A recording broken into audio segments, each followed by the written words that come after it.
Welcome to another explainer. Today, we're doing something a little different.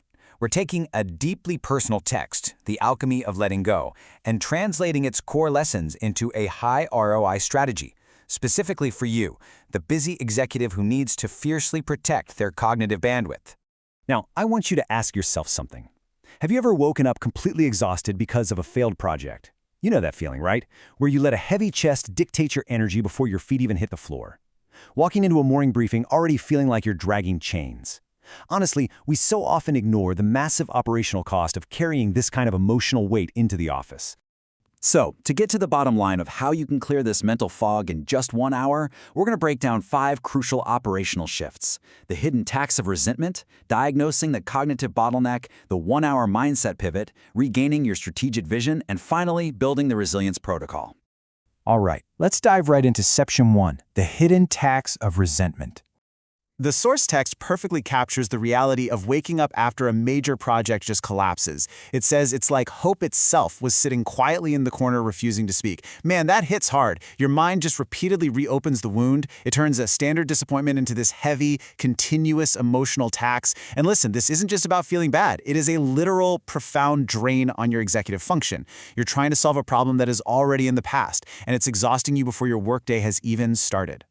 As you'll see, resentment isn't just a fleeting feeling. It is a systemic drain. Physically, it's like a clenched fist in your stomach.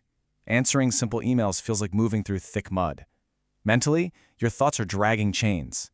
A routine business delay or corporate silence suddenly sounds hostile, and that leads to defensive, frankly poor leadership decisions.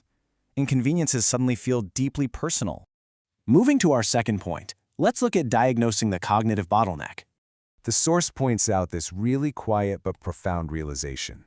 What actually exhausts you isn't the fact that the project failed, it's your ongoing resistance to the reality that it happened. Look, the Q3 targets were missed, the client went with a competitor, the event itself is in the rearview mirror, but you are actively burning premium cognitive fuel fighting the ghost of that reality every single day. We call this the cognitive bottleneck. It's the mental exhaustion caused by constantly replaying a past failure.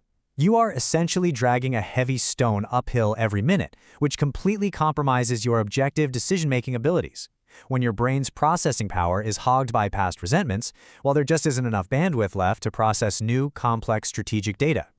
So, how do we fix this? That brings us to Section 3, the 1-hour mindset pivot. I really want you to sit with this massive question from the text.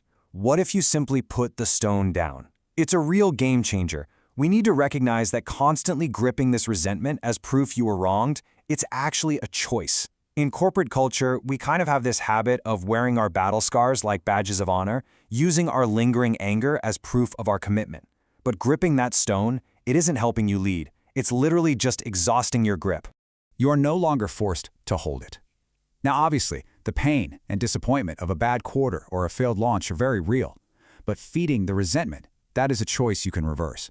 And let me be clear, this isn't about toxic positivity or pretending the loss didn't hurt the bottom line. Not at all. It's simply about recognizing that you are the one choosing to carry the burden forward.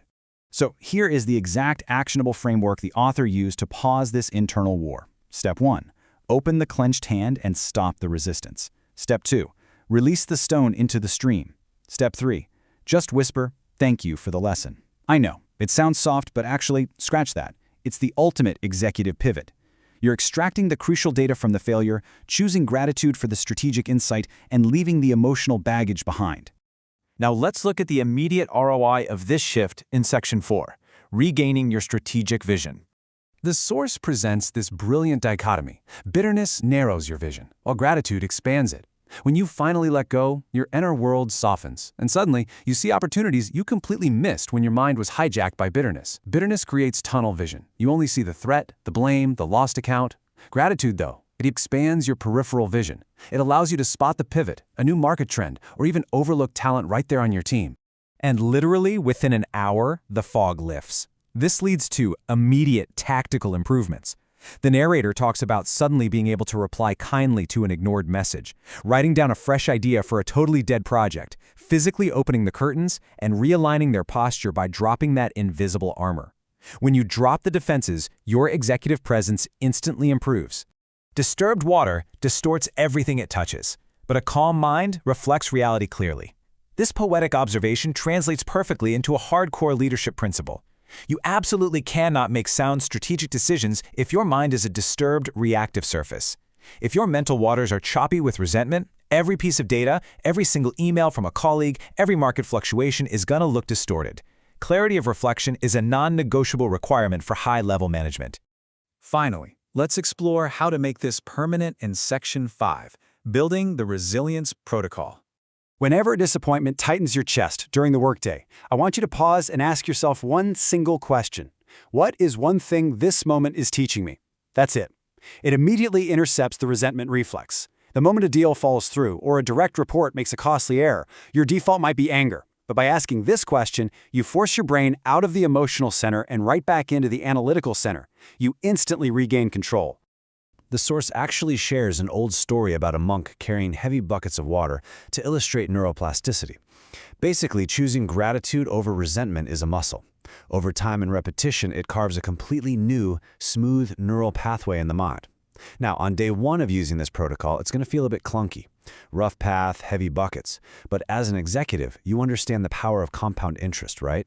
Repetition over force will eventually make this clear, calm state your default operating system. The big takeaway here is that you do not have to carry every wound forever. Your reaction becomes your burden. We aren't denying that corporate losses or personal pains are real. The loss happened. But how long you carry the corresponding frustration, that is entirely up to your management of your own mind. Your reaction is literally the only variable you have absolute control over. So I'll leave you with this final thought for your next big executive challenge. When life, or the marketplace, places heavy stones in your hands, will you just carry them around to show everyone how hard you work? Or will you set them down and use them to build a stronger foundation for tomorrow? Thank you so much for joining me in this explainer. I highly encourage you to set down whatever stone you're carrying today.